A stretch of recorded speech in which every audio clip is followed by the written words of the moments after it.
Di bulan Desember kemarin, kita sempat terenyuh melihat kontras yang nyata, kedamaian Natal di Israel di satu sisi, dan horor yang menimpa saudara-saudara kita di Nigeria akibat teror kelompok bersenjata di sisi lain. Namun, ada sebuah perkembangan yang di luar nalar. Saat saya mengunggah konten tentang teror terhadap umat Kristen di Nigeria bulan lalu, banyak dari kalian yang bertanya, siapa yang peduli? Hari ini sepertinya jawaban itu datang dari tempat yang tak terduga. PM Netanyahu baru saja mendeklarasikan perang ideologi global, dan nama Nigeria disebut sebagai prioritas dalam misi perlindungan komunitasnya. Mungkinkah narasi yang kita bangun di bulan Desember kemarin benar-benar sampai ke meja diplomasi internasional? Mari kita bedah apa arti front ke-8 bagi masa depan Nigeria. We are conscious of the fact that Christians are being persecuted across the Middle East, in Syria, in Lebanon, in Nigeria, in Turkey, and beyond. And we're also aware of the fact, as you are, that one country protects the Christian community, enables it to grow, defends it, and makes sure that it thrives. And that country is Israel. There is no other. None. We are joining an effort to have basically a United Nations of countries that support Christian communities around the world, beleaguered communities who deserve our help. Just as you are helping us, we want to help back. And we're capable of doing that. In Africa with Intel, in the Middle East with a lot of means that I won't itemize each one. But this is what our agenda is. It's the main part of our agenda. And it's going to continue with greater force and greater might in this coming year.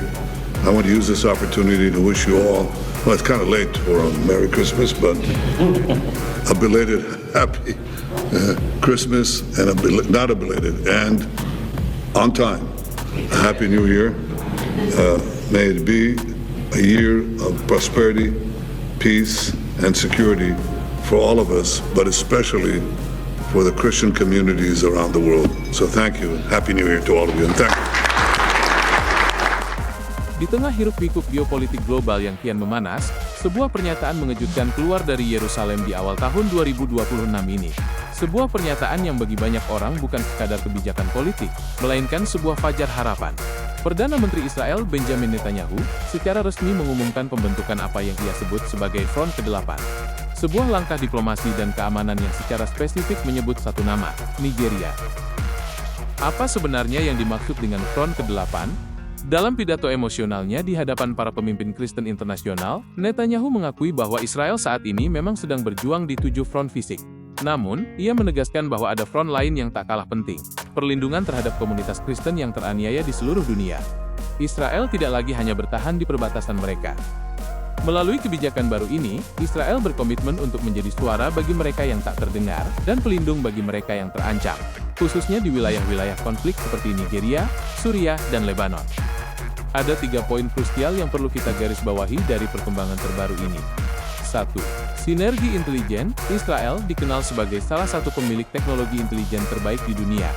Dalam narasinya, Netanyahu mengisyaratkan bahwa Israel akan berbagi kapasitas ini untuk mendeteksi ancaman terhadap komunitas Kristen di Nigeria sebelum serangan terjadi.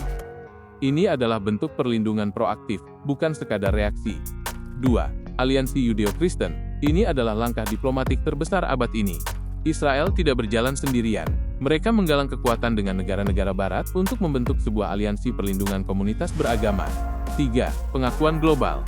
Selama bertahun-tahun, penderitaan banyak komunitas di Nigeria seringkali tertutup oleh narasi konflik lokal. Dengan keterlibatan Israel, isu ini kini naik ke level meja bundar internasional. Bagi kita yang memandang ini sebagai kabar gembira, ini bukan tentang provokasi militer. Ini adalah tentang martabat manusia. Langkah Netanyahu menunjukkan bahwa di dunia yang kian terfragmentasi, masih ada keberanian untuk membela sesama lintas batas negara dan agama. Israel seolah ingin menyampaikan pesan, kalian tidak sendirian. Langkah ini membawa angin segar bagi penegakan hak asasi manusia dan kebebasan beragama di tanah Afrika. Sejarah sedang ditulis ulang. Bagaimana langkah ini akan mengubah wajah keamanan di Nigeria? Hanya waktu yang akan menjawab. Namun satu yang pasti, secercah cahaya telah muncul dari Timur Tengah untuk saudara-saudara kita di Nigeria. Bagaimana pendapat Anda mengenai komitmen Israel ini? Mari kita diskusikan secara bijak di kolom komentar. Terima kasih telah menyimak.